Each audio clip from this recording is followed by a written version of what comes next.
Hey, what's up, guys? Okay, so we are back for a part 2 of my back injury. In this part, we're mostly going to be talking about the recovery phase, and my phone is buzzing. Let me put on Do Not Disturb.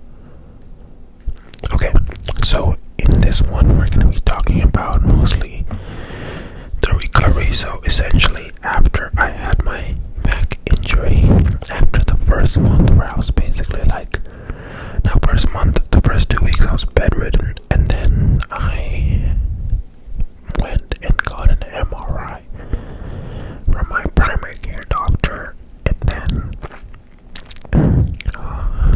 he prescribed me a physical therapy, and I basically had to do 4 times a week, and it would make me do like, it would be like 30 minutes a day.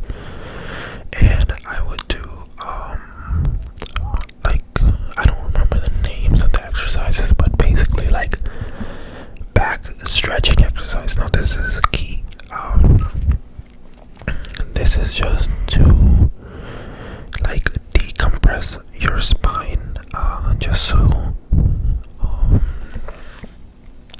now, this is one thing that I don't like.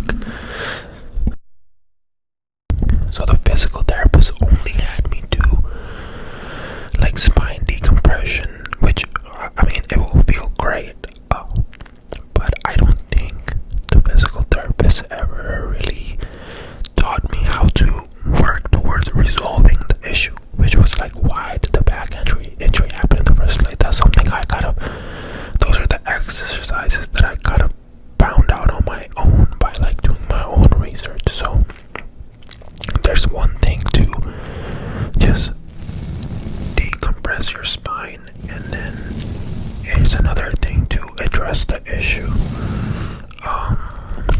And when I say address the issue, I mean the injury basically happened because my hip flexors and my core muscles were not very strong, so my day-to-day or whenever I was doing whatever I was doing, the muscles that were supposed to take over the load didn't take the load. The load went to the spine. And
and that would be fucking scary because yeah, if you look up stuff, you know, it says that is like when you want to go to the ER if your foot is getting numb and whatnot. But anyways, it was a horrifying first 3 to 4 months because there was like no hope of improvement. Like I wasn't seeing any improvement. Yes, I was able to walk, but like it would just get so bad at night, and like, you know, other injuries, you're like, okay, after a week it's getting better, after next week it's getting better. Mom, like, fuck, this shit is not getting better. And that's when I like started looking into different exercises, and I realized that my whole issue was my hip flexors. And I still have this issue. My hip flexors are very tight, my hamstrings are tight, my quad muscles are tight, so all the stress is going to my back.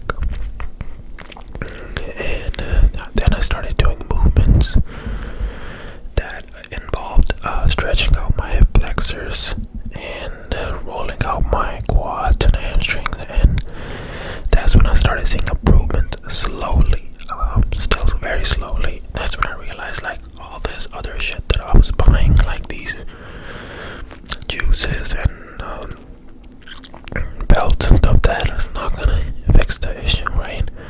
Like the main issue is my muscles were like tight and not ready to be used, and I would be trying to use them, so they're just like not activating and sending all the stress to my back when I'm picking something up from the ground. So, but anyways, I started doing those movements, and you know, not day by day, but week by week, I would start seeing a little bit of improvements. There would be days I would wake up, there were still days I would wake up pain free, but then by the end of the day, the pain would go up. And mind you, I did not really have an option to rest. As you guys know, that I had like that Etsy page on my website, so I would be standing and doing my orders, bending, walking around. Like the orders that are coming through your website or Etsy, you have to fulfill them. You can't just not do them, right? Like it's like your business. So I had no choice. But even when I was in pain, like I remember I got this that's one thing that really helped me get through it, was this device called a 10 sensor. It's on Amazon for like $45-50, but it's basically like a little device that comes with like patches that you can put on your glutes and your hamstring wherever the pain is generating. And then what it does is it constantly, there's levels to it, and it constantly shocks. It constantly shocks your muscle, so it becomes like numb to pain, kind of. So even though it's a weird feeling, even though it's a really weird feeling to be shocked constantly and like it would be spasming your muscle, well, bro, it's much better than being in constant sharp pain like someone stabbing you, right?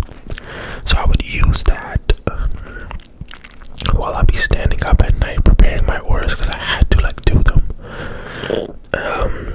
So yeah, somehow got through that. And then the crazy thing is, now I'm back in the house that I moved from. That probably what's caused my injury that I think about.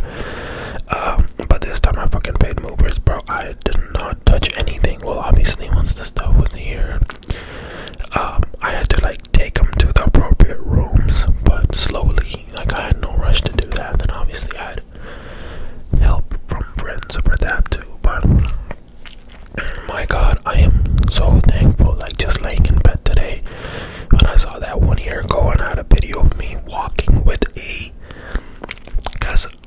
so this is a funny one. I was in bed